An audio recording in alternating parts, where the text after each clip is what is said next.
मैं हूं संतोष। City news one Rewa की सांध्यकालीन समाचार सेवा में आपका स्वागत है।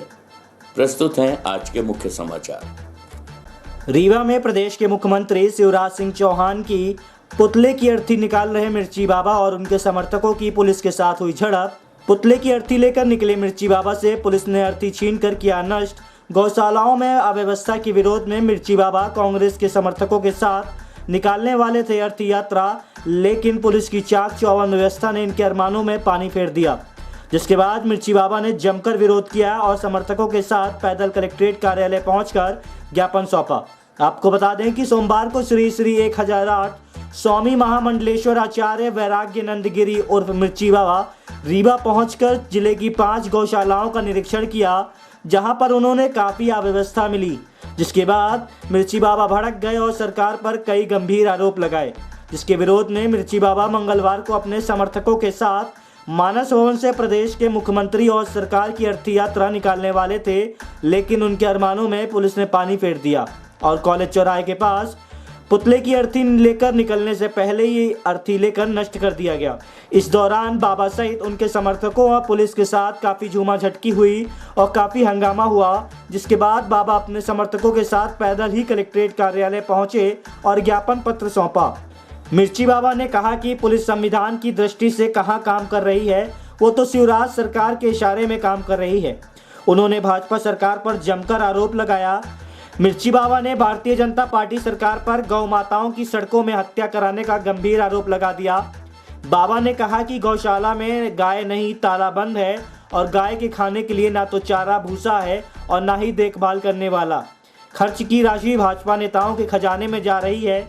जंगल, जमीन, गाय और भगवान राम के सहारे की राजनीति करने वाली भाजपा ने सत्ता में बैठकर राम के नाम पर चंदा खाया है, अब गाय के भोजन का पैसा खा रही है।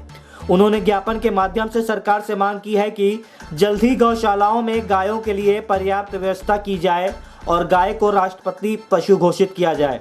प्रस्तुत है श्री श्री 1008 स्वामी महामंडलेश्वर आचार्य वैराग्यानंद गिरी उर्फ मिर्ची बाबा से प्राप्त जानकारी के अंश। पहला विषय मेरा ये था कि 6 महीना से रीवा जिले की किसी भी गौशाला में पैसा नहीं पहुंचा है। दूसरा, वहां पानी की व्यवस्था नहीं, घास की व्यवस्था नहीं, गाय भूख से तड़प के मर रही है। एक गौशाला में 10 गाय भूख से तड़प के मर गई। प्रशासन उस पर सुनवाई नहीं करता है और वर्तमान मुख्यमंत्री शिवराज सिंह झूठी घोषणा करते हैं कि गायों को पैसा पहुंच रहा है। तो इसके लिए रीवा जिले में मेरा भ्रमण था, सारी गौशाला का भ्रमण किया है और गाय को प्राप्त अवस्था में घास पहुँचे। वर्तमान सरकार 50 रुपये रोज गाय को दे और केंद्र सरकार शीघ्र से शीघ्र गौ माता को राष्ट्रीय माता घोषित करे, जिससे कि हमारे देश की गाय बच सके। आप अर्थी लेकर निकले थे, पुलिस ने रोका और अर्थी को छीन लिया। अर्थी को इसलिए छीन लिया, पुलिस संविधान की दृष्टि से काम कहाँ कर रही है, शिवराज के इशारे पे काम कर रही है और शिवराज के इशारे पे काम किया जाता है। जो भी सच समाज में लाना चाहता है उस पर झूठे केस ला दिए जाते हैं, उसे डराया जाता है, उसे धमकाया जाता है।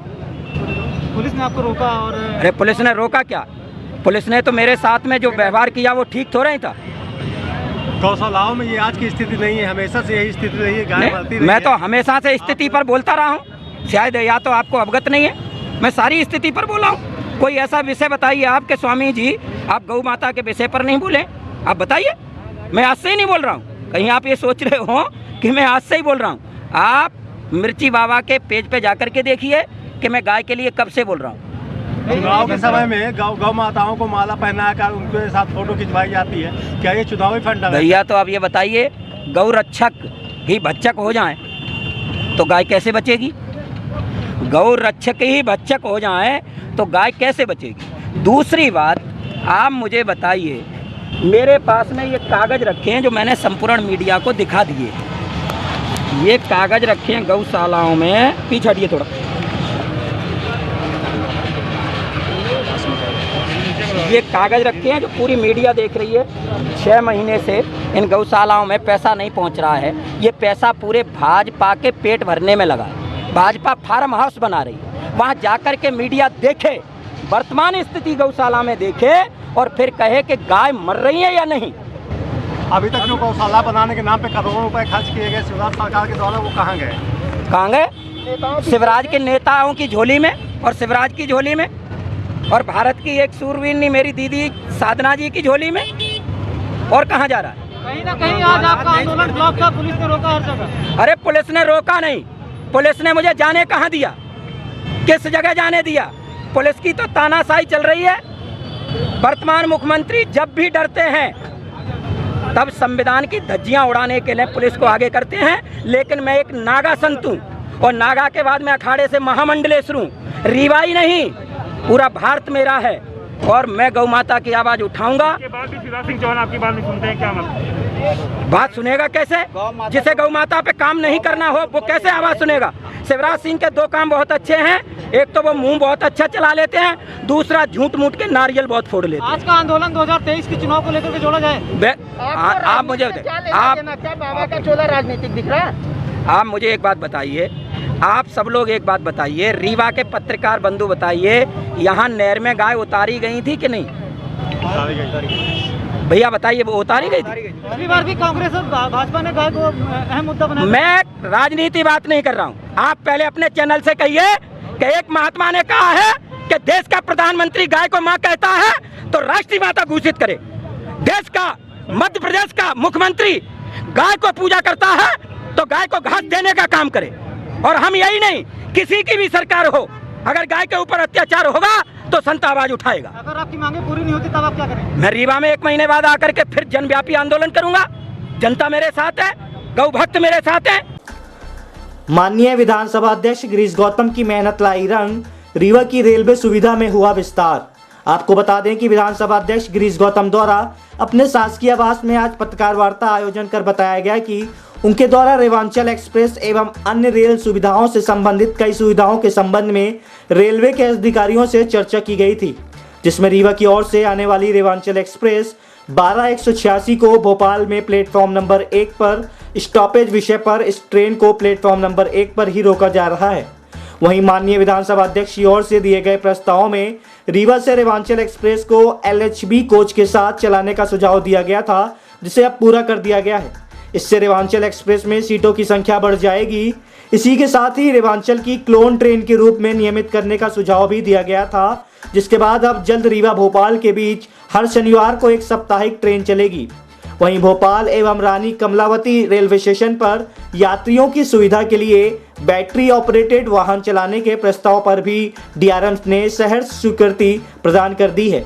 इसे जल्द शुरू करने की भी बात कही गई है। वहीं रीवा से मुंबई के मध्य एक रेलगाड़ी एवं रीवा से नागपुर जाने वाली ट्रेनों को प्रतिदिन चलाने का सुझाव भी दिया गया है। आइए सुनते हैं क्या कहना है इस पूरे विषय पर माननीय विधानसभा अध्यक्ष गिरीश गौतम का। नए साल की पहली मुलाकात के कारण आप सबको नए वर्ष की ढेर सारी शुभकामनाएं देना चाहता हूं। अभी हमने रेलवे के बारे में, तमाम सारे सत्र के बारे में कई बार बातचीत की, वो यहाँ भी बात करना चाहता हूँ। विधानसभा का बजट का सत्र 7 मार्च से शुरू हो रहा, 25 तारीख तक चलेगा, और इसमें से 19 दिवस में 13 बैठकें हम करेंगे। स्वाभाविक तौर है ये बजट का सत्र है, जो बड़ा सत्र कहलाता है, उसमें पूरे साल भर की योजनाओं का होता है। एक तो ये जानकारी आपको देनी थी। एक रेलवे के बारे में लगातार सब चारों तरफ से प्रयास होते रहे हैं, और रीवा की रेल के संबंध में बड़ी डिमांड थी। तो अभी मेरे सामने 2 जानकारी आई है, मेरे पत्र हैं, ये आप देख लीजिएगा। इसमें कई चीज़ें हमने मांगी थी। DRM के साथ बैठक की, अभी GM के साथ बैठक करने वाला था, चिट्ठी यहाँ तमाम देना, लोगों से बातचीत करना बैठ करके। अभी जो 2 जानकारी मेरे पास आई है वो शायद रीवा के लिए एक सुखद अनुभूति की तरह होगा कि एक तो रेवांचल में LHB कोच लग रहा है, अगले महीने से शुरू हो जाएगा, और दूसरा एक नई ट्रेन अपने को मिली है जो साप्ताहिक होगी, रेवांचल की तरह ही होगी। वहाँ से भोपाल से 9:25 पर चलेगी, शनिवार को 6 बजे यहाँ रीवा आएगी, और उसी दिन दोपहर को 12 बजे चली जाएगी और 8 बजे रात को भोपाल पहुँच जाएगी। तो अभी तो ये था कि किसी तरह से शुरू हो ट्रेन, एक कोई रेगुलर इसका साप्ताहिक हो, किसी तरह हो जाए। बाद में सब मिल करके हम जब जोर लगाएंगे तो उसको दैनिक करने का या एडिशनल एक ट्रेन करने का प्रयास करेंगे कि वो हो। और अपना उसमें मांग हमारी ये थी कि रेवांचल का जो क्लोन चले वो जबलपुर की तरफ से चले, क्योंकि जबलपुर के लिए रीवा से शाम के वक्त में कोई गाड़ियाँ नहीं हैं। तो एक गाड़ी बिना होके जा ही रही रेवांचल, इसको भी यदि जबलपुर की तरफ से ले जाए इटारसी होकर के, तो शाम को रीवा से जबलपुर जाने वालों को अच्छी सुविधा प्राप्त हो सकती थी। तो खैर अभी तो एक बार किसी तरह से चल जाए, शुरू हो जाए, फिर उसका परिवर्तन करने का अपन प्रयास करेंगे। क्योंकि इसमें बहुत सारे साथियों को यदि याद होगा आप सबको, तो पहले रेवांचल 2 तरह से चलती थी। 4 दिन जबलपुर से होकर के आती थी और 3 दिन बीना होकर के आती थी। बाद में मांग करते करते ये स्थिति बनी कि वो पूरा बीना ही हो गई। अब जब बीना हो गई तो जबलपुर के लिए अपने लिए व्यवस्था नहीं बन पाई, इस कारण से इसको अपन ने प्रयास किया है कि वो हो जाए। रेवांचल एक्सप्रेस को दोनों तरफ से LHV कोच के साथ चलाया जाए, यही मान लिया उन्होंने। भोपाल हबीबी स्टेशन पर बैटरी चालित वाहन चलाया जाए, जिससे यात्रीगण ट्रेन तक सुविधापूर्ण पहुँच सकें। रीवा से मुंबई के लिए वर्तमान में कोई ट्रेन नहीं है। गरीब रथ एक्सप्रेस को जबलपुर तक आती है, जबलपुर में दिन भर खड़ी रहती है, उसे रीवा तक चलाया जाए। इंदौर से जबलपुर के बीच चलने वाली ट्रेन 22 इंचान ने ओवरनाइट एक्सप्रेस को रीवा तक चलाया जाए। रीवा से आनंद विहार नई दिल्ली जाने वाली ट्रेन इलाहाबाद होकर जाती है, जबकि उसी समय इलाहाबाद से 3 अन्य ट्रेनें दिल्ली के लिए हैं। इसलिए इस ट्रेन को बांदा, झांसी, ग्वालियर होकर गुजरात हजरत निजामुद्दीन तक चलाया जाए। अब इसमें उनका जो जवाब आया था बड़ा मज़ेदार जवाब है। तो जब हमारी बैठक हुई DRM के साथ, हमने कहा इसमें संतोष नहीं है, 43 गाड़ियों में इलाहाबाद को नहीं पूछ रहा पैसेंजर, तो हमारी गाड़ी को छोड़ दो तो हमको 2 फायदा होगा। एक तो हमारा बांदा हमको मिलेगा, ये चित्रकूट मिलेगा, करवी धाम मिलेगा, तो रीवा से जाने वालों को चित्रकूट सीधा मिलेगा, एक तो हमको ये फ़ायदा हो जाएगा। इसलिए हमारी ये मांग थी, पर अभी उसको स्वीकार उन्होंने नहीं किया है। अब इसके बाद मैं फिर बैठक करने वाला था कि बैठक करके और वहाँ आवश्यकता होगी तो वो करेंगे। बर्ताव में सप्ताह में 3 दिन ही चलती, जिसे प्रतिदिन किया जाए। और बाया इटारसी के बजाय तो वो कर ही दिया, इटारसी के बजाय जबलपुर से नागपुर के लिए डाली गई लाइन से चलाया जाए, तो ये कर दिया। एतवारी वाली लाइन से होकर चला जाए। साथ ही ये भी सुनिश्चित किया जाए कि ट्रेन सुबह नागपुर पहुँचे एवं नागपुर से रात को रीवा के लिए प्रस्थान करे। तो उसमें उनका जो जवाब आया, उनका कहना था कि वो जो गाड़ी का मैकेनिक जो होता है, जो इंस्ट्रूमेंट होते हैं, वो रीवा में नहीं है, इसलिए गाड़ी को हमको दुरुस्त करने के लिए यहाँ नागपुर में ही खड़ा करना पड़ता है। तो मैंने उनसे कहा कि उसके 2 पार्ट हैं। एक पार्ट है उसको सुधार करना, दूसरा पार्ट उसका वाशिंग। तो हमने कहा कि रीवा में वाशिंग पिट है, तो यदि गाड़ी यहाँ लाओगे उसको रोज, तो वाशिंग यहाँ करो उसकी, और जब वहाँ जाके नागपुर में खड़ी हो तो उसका ठीक ठाक करो उसको, जो करते हो। तो ये इससे काम चलाओ। और ऐसा नहीं है कि यदि हमारे पास इंस्ट्रूमेंट नहीं है, हमारे पास वो सुविधा नहीं, तो गाड़ी नहीं चलेगी, इसको रोज़ करना। और इसमें विचार हो रहा है, तो प्रयास हम ये कर रहे हैं कि लगातार, अच्छा हम ही बंदी, बाकी हमारे सांसद सभी जो लोग जोर लगाए हैं कि इसमें किसी तरह से ये हो जाए। तो रेल से ज़्यादा जोड़ना, ये एक प्रयास हम सबका होना चाहिए। प्रदेश के मुखिया शिवराज सिंह चौहान द्वारा ख्वाजा गरीब नवाज के लिए पहुंची चादर रीवा। आपको बता दें कि प्रदेश के विभिन्न जिलों से होते हुए अजमेर में ख्वाजा गरीब नवाज को चढ़ाई जाएगी चादर। हजरत ख्वाजा गरीब नवाज रहमतुल्लाह अलैह के 810वें उर्स मुबारक मौके पर मुख्यमंत्री शिवराज सिंह चौहान अजमेर शरीफ में चादर चढ़ाएंगे। चादर अजमेर पहुंचने से पहले मध्य प्रदेश के विभिन्न जिलों से होते हुए आज रीवा के छोटी दरगाह पहुंची, जहां रीवा की जनता को चादर के जियारात कराए गए। मुख्यमंत्री के द्वारा भेजी गई चादर के साथ एक पत्र भी भेजा गया है।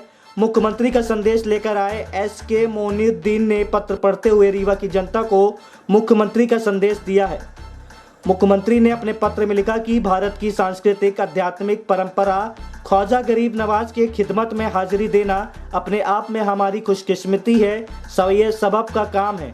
साथ ही मुख्यमंत्री ने यह भी कहा कि इज्जत करने वाले लोग जागृत करने के बाद अपने शहरों कस्बों में जाएं और एक वृक्ष अवश्य लगाएं। इस दौरान भाजपा नेता सोनू मुस्लिम एवं छोटी दरगाह कमेटी के अध्यक्ष अनस अब्बासी सहित अन्य गणमान्य नागरिक उपस्थित रहे।